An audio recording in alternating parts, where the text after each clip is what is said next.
کہ ہم چاہتے ہیں کہ آپ انگلی پکڑ لیں میری، آپ دونوں اصحاب، اور ساتھ ساتھ لے کے چلیں اور ساتھ ساتھ میرے ناظرین کو چلیں۔ میں اظہر بھائی کی طرف آؤں گا۔ اظہر بھائی، فرمایا کہ احرام ایک لباس ہے، ظاہری سمبل ہے، دو چادریں سمبل ہے، مگر ایک حالت ذہن و بدن ہے جس میں ضبط ہے، جس میں ممنوعات کا خیال ہے، جن کے ممنوعات کا خیال نہ کرنے سے آپ کو فدیہ یا دم یا بدنہ یا صدقہ دینا پڑے گا۔ حضور والا، میں صرف ایک پریکٹیکل بات آپ سے پوچھنے لگا ہوں، میری قسمت چمک جائے اور میں لاہور سے عازم حجاز ہو جاؤں، نیت ہے میری کہ میں نے عمرہ کرنا ہے، میں کیا کروں؟ میں گھر سے غسل کروں اور پھر کہاں جا کے دو چادریں باندھوں، اور کس وقت حالت احرام میں آ جاؤں؟ جہاز سے جا رہا ہوں میں۔ یہ بہت اچھا سوال ہے آپ کا۔ اس میں دو چیزیں ہیں، ایک تو آپ غسل اپنے گھر سے کریں گے، واہ، ٹھیک ہے، غسل کریں گھر میں، اور 2 رکعت نفل ادا کریں سفر کے بالکل حوالے ٹھیک، سے، بالکل صحیح، اور اس میں 2 رکعت نفل شکرانے کی بھی ایڈ کر لیں صحیح کہ صحیح، اللہ تیرا شکر ہے کہ تو نے مجھے اس سفر کے قابل آپ سمجھا۔ سمجھا، عازم سفر کیا، جی، اور سمجھا ترین جیسے سفر آپ نے پہ۔ پہلے فرمایا کہ یہ سفر عشق ہے، بے شک سر، بالکل ہے، اور یہ ایسا سفر ہے، ایسی دیوانگی ہے کہ آپ کو بیان نہیں کر سکتے، بالکل، جس کے ایک ایک قدم کے اوپر 700 نیکیاں ہیں، اور ایک روایت میں 7 لاکھ نیکی ملتی ہے بے جب آپ شک، گھر سے قدم اٹھاتے ہیں اٹھاتے حرم تک جانے تک۔ بے شک بے شک، آپ یہاں سے ایئرپورٹ پہنچے ہیں، لاہور ایئرپورٹ آپ پہنچ گئے، تو وہاں پر آپ، اگر آپ کی فلائٹ ہے ڈائریکٹ لاہور سے جدہ کے لیے، جی جی، تو پھر احتیاط اسی میں ہے کہ آپ اپنا احرام لاہور ایئرپورٹ پہ ہی باندھیں یہ گے۔ بڑی اہم بات ہے۔ اظہر بھائی جو کہہ رہے ہیں کہ آپ نے غسل و وضو اور 2 رکعت نماز اس نیت کی کہ عمرے پہ جا رہے ہیں، اور شکرانے کے 2 نفل پڑھ کے لاہور ایئرپورٹ پہ پہنچ کے آپ نے پہنچنا اپنی ہے آپ چادریں نے، باندھ لیں۔ جی، تو اندر اہتمام ہے، جگہ کا ارینجمنٹ ہے، خواتین کے لیے الگ ہے، مردوں کے لیے الگ ہے۔ اچھا، یہاں میں یہ بات آپ کو بتا دوں کہ خواتین سوچ رہی ہوں گی آپ کے لیے 2 چادریں باندھنا نہیں، آپ نے جو شلوار قمیض بالکل سطر سے ڈھانپا ہوا اپنے آپ کو، اس کے اوپر آپ نے سر پہ اپنا سر ڈھانپ لینا ہے ایک چادر کے ساتھ ساتھ۔ ابھی ہم ان کی طرف بھی آتے ہیں۔ اگر ان کی طرف نہ آئے تو یقین کیجئے جینا مشکل کر دیں گی، اس لیے جی، فوراً آئیے۔ تو مرد حضرات جو ہے احرام کی 2 چادریں باندھیں گے ایئرپورٹ پر ہی، اور 2 رکعت نفل ادا کریں گے یہاں پر۔ پھر اس کے بعد نیت کے حوالے سے اگر آپ یہیں سے نیت کر لیں تب بھی بہتر ہے، بہتر، کیونکہ میقات سے جہاز گزرتا ہے، بس اوقات حاجی کی آنکھ لگی ہوتی ہے، سو جاتا ہے، پھر اسے غفلت میں جب وہ میقات گزر جاتا ہے، نیت نہیں کر سکا، تو اس پر بھی دم لازم آتا ہے۔ بالکل آتا ہے، بالکل تو آتا ہے، آپ ایئرپورٹ پر ہی نیت کریں گے، جیسے میں نے بیان کیا، اللہم انی ارید العمرۃ فیسرہ لی وتقبلہ منی۔ بالکل صحیح۔ عربی میں اگر آپ کو یاد نہیں ہے تو آپ اردو میں کر اردو میں سکتے پڑھیں، ہیں نیت تو اللہ نے کہ سنی یا ہے، اللہ میں نے عمرے کی نیت سب کی، زبانیں آتی ہیں میرے اس کو، لیے آسان فرما اور میری اسے طرف سے اسے فرما، قبول فرما۔ قبول فرما اسے، اور اس کے بعد 3 مرتبہ تلبیہ کہیں گے، تلبیہ، بالکل، لبیک اللہم لبیک، لبیک لا شریک لک لبیک، ان ان الحمد الحمد والنعمت لک والملک لا شریک لک، اس کو۔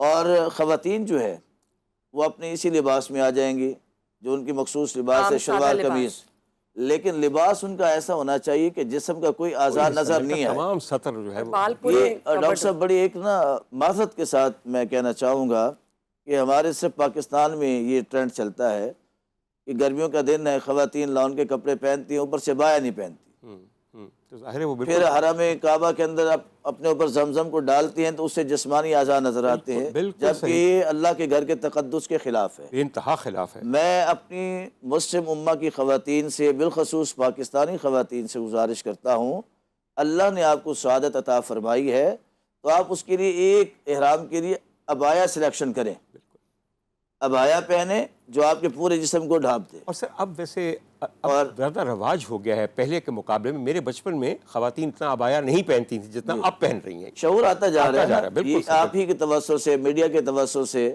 یہ ایسے ہی شعور اور یہ آگاہی حاصل ہوتی ہے۔ میجورٹی میں خواتین پہنتی ہیں۔ لیکن ایک آپ کو خواتین ایک بات بتا دوں، یہ جو آپ پردہ یہاں کرتی ہیں کہ صرف 2 آنکھیں نظر آ رہی ہیں، یہ میرے رب کے گھر میں ایسا نہیں، پورا چہرہ نظر آنا پھر چاہیے۔ اس میں خواتین کیا کریں گی، ایک چادر لے گی، چادر لے کے جیسے نماز کے لیے تیار کرتی ہیں، دوپٹہ پہنتے ہیں، ویسے چہرہ بھی ننگا ہو، ہاتھ بھی ننگے ہوں، ان کے پاؤں بھی۔ ہاں کسی حالت میں لیکن خواتین کو شاید سر دستانے پہننے کی اجازت ہے، اگر ان کو کوئی مرض لاحق ہے، ٹھیک ہے، بالکل، میں نے اس لیے آپ سے پوچھا اگر کوئی مرض لاحق ہے، مرض لاحق نہیں ہے تو یہ ہاتھ بھی عورت کے کھلے ہونے پاؤں جو چاہیے، ہے ساکس پہننے کی ضرورت نہیں ہے. ساکس نہیں پہنیں گی، باکس پہن نہیں سکتے آپ بالکل. اور کھلی جوتا، ناظرین کو کھلا بتانا جوتا استعمال کریں گی مرد حضرات بھی اور خواتین جیسے بھی. کینچی چپل یا کوئی عام کینچی چپل یا کوئی دوسری چپل اچھا کوئی سر، بھی پہن کینچی چپل سکتی سے ہیں. مجھے بات یاد آئی سر، یہاں سے لوگ جو ہے نا بہت ساری اپنا اہتمام کر کے جاتے ہیں کہ چپل یہ امید رکھیں کہ اگر آپ عمرہ ایام رمضان میں جا رہے ہیں تو چپل آپ نے جہاں اتاری وہاں کبھی واپس نہیں ملے گی، یہ بھی میں بتا دوں آپ جی. کو. اور آپ نے جو چپل پہنی ہے وہاں جانے کے بعد وہ کسی اور کی لائی ہوئی ہے اور آپ کی لائی ہوئی کوئی اور پہن گیا، تو اس کے لیے بہت عذاب نہ اپنے لیے بنائیے بالکل، اور چھپانے کی کوشش کیجیے. مولانا ایک آپ کو بات بتاؤں، اب عمرہ ایک اتنی بڑی اور حج ایک اتنی بڑی تجارتی ایکٹیویٹی بن گئی جو اصل میں اس کا مقصد تھا کہ اس سے تجارت بڑھے، کیا ایسا ہی نہیں تھا؟ بالکل مختلف قبائل جی آئے. بالکل ایسے ہی تھا، حضور ایسے ہی والا تھا. میں جب آخری دفعہ عمرہ کرنے گیا جو بہت دیر پہلے کی بات نہیں ہے، میں خواتین حضرات آپ کو ویسے ایک لائٹلی بات بتا رہا ہوں کہ آپ کے لیے اللہ نے بڑی بڑی آسانیاں کی ہیں. بہت بڑی کمپنی ہے جو جوتے بناتی ہے، اس کمپنی کا نام ہے اسکیچرز. اور میں جب وہاں پہنچا تو ہر جگہ بڑے بڑے پوسٹر لگے ہوئے اور اس پہ لکھا ہوا اسکیچرز حج چپل. یہ بڑی مہنگی جوتی ہے، انہوں نے واقعی عین حج کی جوتی کی مطابقت سے ایک جوتی بنائی ہے جس کا سول انتہائی نرم ہے. ماشاء اللہ. اور میں کہنے کا مطلب یہ ہے کہ اللہ کے گھر کے اہتمام کے لیے بڑے بڑے تجارتی ادارے جو ہیں نا ان کے سر نگوں ہو چکے ہیں، تو یہ خوشائند بات ہے. جی بسم اللہ. تو پھر ڈاکٹر صاحب آپ نے نیت کر لی ہے، احرام باندھ لیا ہے، خواتین نے بھی حجاب پہن لیا، نیت کر لی. اس کے بعد کوشش کریں کہ جتنا آپ کا سفر جو طے ہونا ہے آپ تلبیہ پڑھتے ہو جائیں. بالکل بالکل. سب سے وزنی، سب سے قوت والا، طاقت والا، قبولیت والا جو اس وقت وظیفہ ہے وہ ہے تلبیہ. لبیک اللہم لبیک، لبیک لا شریک لک لبیک، ان الحمد والنعمت لک والملک. یہ سب سے قوی. اور اس دوران دیکھا یہ جاتا ہے کہ ہم نے 3 مرتبہ تلبیہ کر لیا، پھر جناب ٹیلی فونوں پہ گھر رابطے شروع ہو گئے، دائیں بائیں رابطے شروع ہو گئے، پھر وہی بزنس کی باتیں شروع ہو گئیں، سیاست کی. خدا کے واسطے، خدا کے واسطے رب نے 2 چادریں پہنا دی ہیں، اپنا مہمان بنا دیا ہے.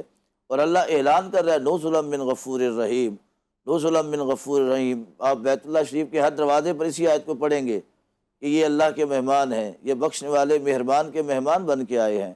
آپ جس کے مہمان ہیں اسی میزبان کی طرف توجہ دیں. اچھا اظہر بھائی، میں اس پہ چھوٹی سی آپ کو بات بتاؤں. جہاز پورا بھرا ہوتا ہے نا، آپ اگر ذرا سا دیر سے 1 منٹ آپ سپوز کیجئے اٹھے ہیں اور ایک نظر دوڑائی ہے، آپ ان تمام چہروں کو پہچان سکتے ہیں کہ جو اپنے رب کی حاضری میں جا رہے ہیں، خاص اسی وقت حاضر نورانیت ہو. ہے. بالکل.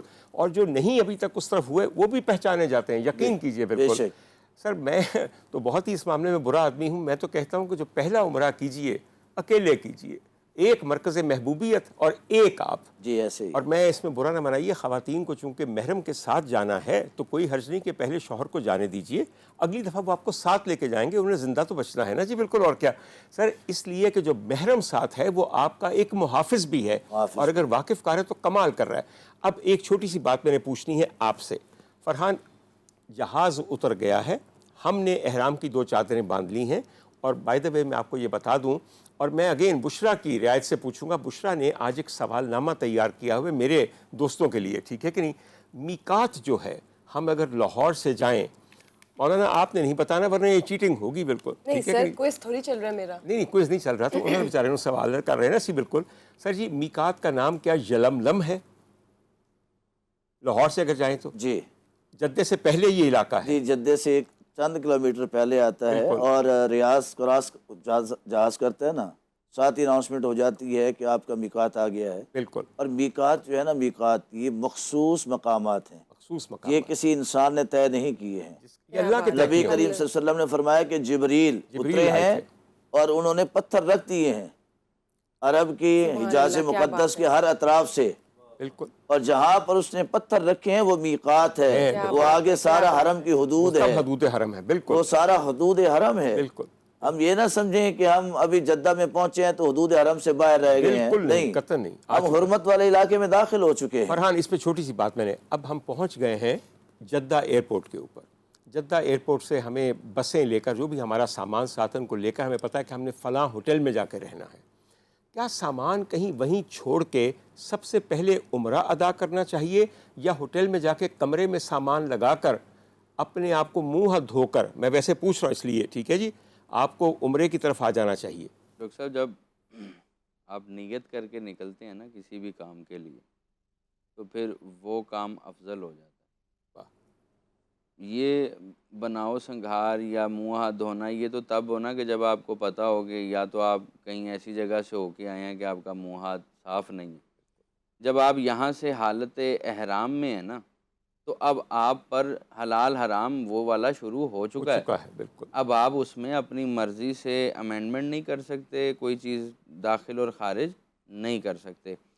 تو اور یہ تقریباً ہمارے ہاں ممکن ہے ناظرین یہ سمجھ رہے ہوں کہ اہل تشیع اور اہل تسنن کا اس میں کوئی زیادہ اختلاف نہیں ہے، کوئی اس میں اور اختلاف ویسے بھی اسلام جو ہے وہ اتحاد کے لیے ہے، اختلاف کے لیے نہیں۔ بے شک۔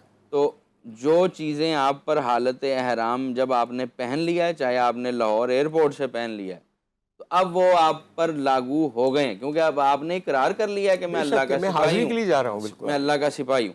تو اس لیے یہ تو چیزیں پھر بہت پیچھے رہ جاتی ہیں نا کہ بھئی ہم 2 دن بعد چلے جائیں گے، ایسے نہیں ہیں۔ آپ نے پہن لیا تو فوراً بھئی اب جانا ہے، آپ پہ جو واجب ہے وہ پرائیورٹی ہے آپ کی۔ لیکن ڈاکٹر صاحب ایک کیونکہ بات محرم کی آپ نے کی ہے تو میرا دل ہے کہ میں اس کو بطور دلیل ایک بات کر دوں۔ جو سب سے پہلا طواف ہوا تھا نا کعبۃ اللہ کا، وہ بھی بغیر محرم کے نہیں ہوا۔